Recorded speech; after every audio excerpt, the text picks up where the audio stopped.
Hello students, I am Anup Singh Sengar. Welcome to my YouTube channel Vasudev Classes. Today I will teach past indefinite. आज हम लोग पढ़ने वाले हैं past indefinite. पिछले video में पढ़े थे present indefinite. आइए देखते हैं past indefinite tense. इसमें हम लोग पढ़ने वाले हैं affirmative, negative और interrogative क्या होता है। तो सबसे पहले पढ़ेंगे पास्ट इंडेफिनिट में अफर्मेटिव। क्या पढ़ेंगे? अफर्मेटिव पढ़ने वाले हैं पास्ट इंडेफिनिट का। अगर इसका स्ट्रक्चर का बात करें तो पास्ट इंडेफिनिट का अफर्मेटिव का स्ट्रक्चर होता है पहले सब्जेक्ट, उसके बाद वर्ब का सेकेंड फॉर्म और उसके बाद ऑब्जेक्ट लगाते हैं, और यही होता है पास्ट इंडेफिनिट का अफर्मेटिव का स्ट्रक्चर। अभी हम लोग इसके पहले पढ़े थे प्रेजेंट इंडेफिनिट। प्रेजेंट इंडेफिनिट के लास्ट में आ रहा था हिंदी वाक्य में ता है, ती हैं, ते हैं।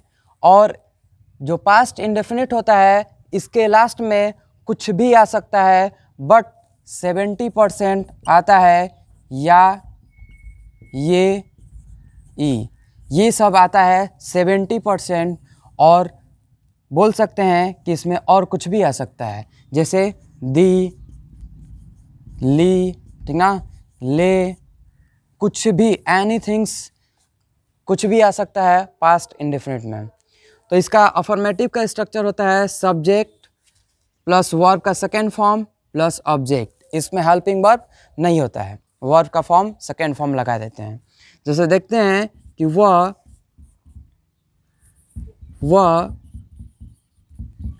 विद्यालय गया। अब देखिए इसके लास्ट में क्या है, या।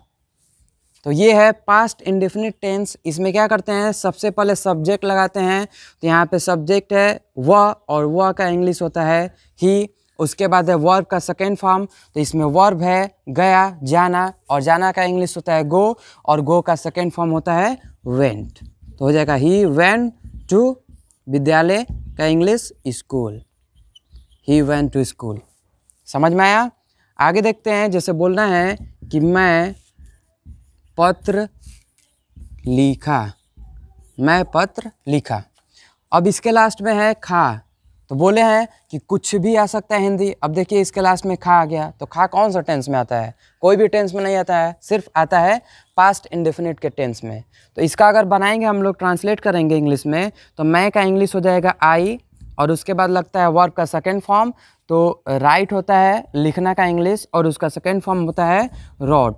तो लिख देंगे रोट वाट, पत्र। पत्र का इंग्लिश हो जाएगा लेटर, हो जाएगा आई रोट लेटर। ये हो गया पास्ट इंडेफिनिट का अफर्मेटिव। पास्ट इंडेफिनिट का अफर्मेटिव में स्ट्रक्चर हो गया सब्जेक्ट प्लस वर्ब का सेकेंड फॉर्म प्लस ऑब्जेक्ट, और इसके लास्ट में आता है या, ये, ई, या कुछ भी आ सकता है। समझ में आया? Please note down. आगे देखते हैं पास्ट इंडेफिनिट का निगेटिव। अगर पास्ट इंडेफिनिट के निगेटिव का बात करें, जैसे हम लोग पढ़े थे प्रेजेंट इंडेफिनिट, उसमें डू नॉट और डज नॉट लगाते थे, बट पास्ट इंडेफिनिट में डिड नॉट लगता है। क्या लगता है? Did not. अभी हम लोग पढ़े हैं पास्ट इंडेफिनिट का अफर्मेटिव, उसमें वर्ब का सेकेंड फॉर्म लगता था, बट हेल्पिंग वर्ब नहीं लगाते थे। बट पास्ट इंडेफिनिट के निगेटिव में हम लोग सेकेंड फॉर्म नहीं लगाते हैं। सेकेंड फॉर्म सिर्फ पास्ट इंडेफिनिट के अफर्मेटिव में ही लगाएंगे, निगेटिव में नहीं लगाएंगे। तो पास्ट इंडेफिनिट का निगेटिव का स्ट्रक्चर होता है पहले सब्जेक्ट लगाते हैं, उसके बाद डिड नॉट लगा देते हैं, और उसके बाद वर्ब का फर्स्ट फॉर्म लगाते हैं, ना कि सेकेंड फॉर्म। पास्ट इंडेफिनिट के निगेटिव में वर्ब का फर्स्ट फॉर्म लगाएंगे, और उसके बाद क्या लगा देंगे? ऑब्जेक्ट। और ये हो जाएगा पास्ट इंडेफिनिट का निगेटिव का स्ट्रक्चर। पहले सब्जेक्ट, उसके बाद डिड नॉट, उसके बाद वर्ब का फर्स्ट फॉर्म, और इसके बाद ऑब्जेक्ट।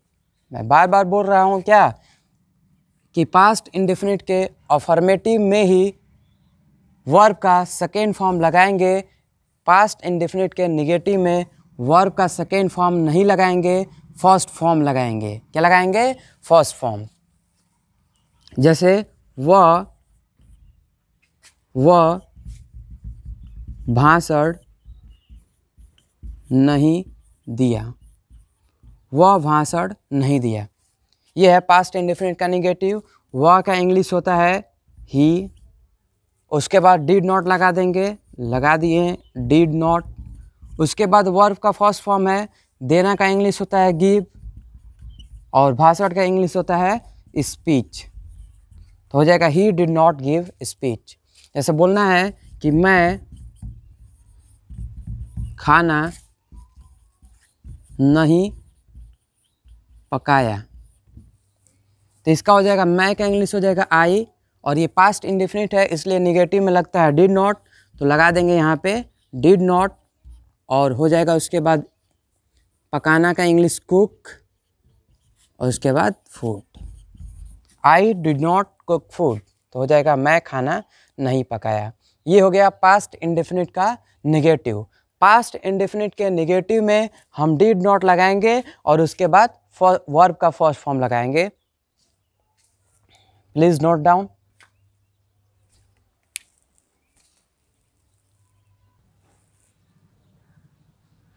अब हम लोग देखेंगे पास्ट इंडेफिनिट का इंट्रोगेटिव, और इंट्रोगेटिव में हम लोग पढ़ेंगे यस नो टाइप और WH टाइप। आप लोग को पता है यस नो टाइप क्या होता है और WH टाइप क्या होता है। यस नो टाइप जो होता है वो हेल्पिंग वर्ब से स्टार्ट होता है, और जो WH टाइप होता है वो WH वर्ड से स्टार्ट होता है, और WH वर्ड होता है व्हाट, वेयर, हु, ये सब। तो देखते हैं पहले यस नो टाइप का स्ट्रक्चर। अगर यस नो टाइप का स्ट्रक्चर का बात करेंगे तो इसमें पहले डिड लगाते हैं, उसके बाद सब्जेक्ट, और उसके बाद वर्ब का फर्स्ट फॉर्म, और उसके बाद ऑब्जेक्ट, और उसके बाद क्वेश्चन मार्क लगा देते हैं। ये हो जाता है पास्ट इंडेफिनिट का यस नो टाइप इंट्रोगेटिव का स्ट्रक्चर। अगर WH स्ट्रक्चर का बात करेंगे तो पहले WH वर्ड लगाते हैं, उसके बाद हेल्पिंग वर्ब में डिड लगा देते हैं, उसके बाद सब्जेक्ट लगाते हैं, उसके बाद वर्ब का फर्स्ट फॉर्म, और उसके बाद ऑब्जेक्ट लगाते हैं, और फिर इंट्रोगेशन साइन। और ये हो जाता है क्या पास्ट इंडेफिनिट का इंट्रोगेटिव का WH टाइप स्ट्रक्चर। ये है यस नो टाइप और ये है WH टाइप। तो पास्ट इंडेफिनिट का इंट्रोगेटिव का स्ट्रक्चर हो गया। अगर यस नो टाइप लिखना है तो पहले डिड, उसके बाद सब्जेक्ट, और उसके बाद वर्ब का फर्स्ट फॉर्म और ऑब्जेक्ट, फिर क्वेश्चन मार्क। अगर WH टाइप स्ट्रक्चर लिखेंगे तो पहले WH वर्ड लिख देंगे, उसके बाद डिड लगा देंगे हेल्पिंग वर्ब में, उसके बाद सब्जेक्ट, फिर वर्ब का फर्स्ट फॉर्म, और उसके बाद ऑब्जेक्ट, फिर क्वेश्चन मार्क। जैसे देखते हैं क्या वह स्कूल गया। ये हो गया पास्ट इंडेफिनिट का यस नो टाइप का एक हिंदी वाक्य। अगर यस नो टाइप रहेगा तो क्या से शुरू होगा, और WH टाइप रहेगा तो क्या, कब, क्यों, कब, कैसे, ये बीच में आएगा। तो ये क्या है, यस नो टाइप इंट्रोगेटिव है पास्ट इंडेफिनिट का। तो पहले हेल्पिंग वर्ब में डिड लगाते हैं, तो लगा दिए डिड। उसके बाद सब्जेक्ट लगाएंगे, तो सब्जेक्ट है वह, और वह का इंग्लिश होता है ही। उसके बाद वर्ब का फर्स्ट फॉर्म लगाना है, तो यहाँ पे वर्ब है जाना, और जाना का इंग्लिश होता है गो। उसके बाद टू स्कूल, हो जाएगा did he go to school, क्या वह स्कूल गया। अगर WH टाइप का बात करें तो हो सकता है हिंदी वाक्य, जैसे तुम खाना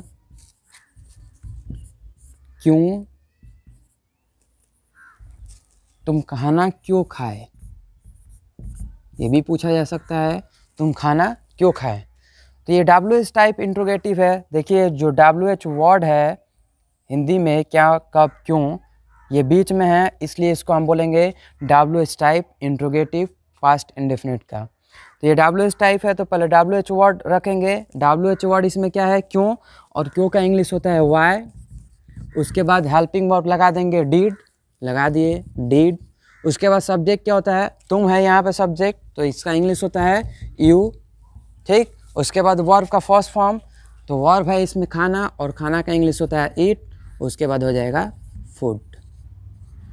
ये हो गया पास्ट इंडेफिनिट का WH टाइप का एग्जाम्पल। तो आज हम लोग पढ़े हैं past indefinite tense. Past indefinite tense में पढ़े हैं पहले अफर्मेटिव, निगेटिव और उसके बाद पढ़े हैं इंट्रोगेटिव में यस नो टाइप और WH टाइप। अगर पास्ट इंडेफिनिट पहचानना है, कोई भी हिंदी वाक्य दिया है और देखना है कि ये पास्ट इंडेफिनिट है कि नहीं, तो उसके लास्ट में बस देखना है या, ये और ये सब आता है।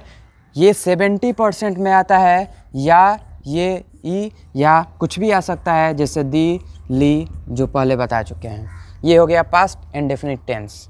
अगले वीडियो में देखेंगे future indefinite tense. So thank you for watching.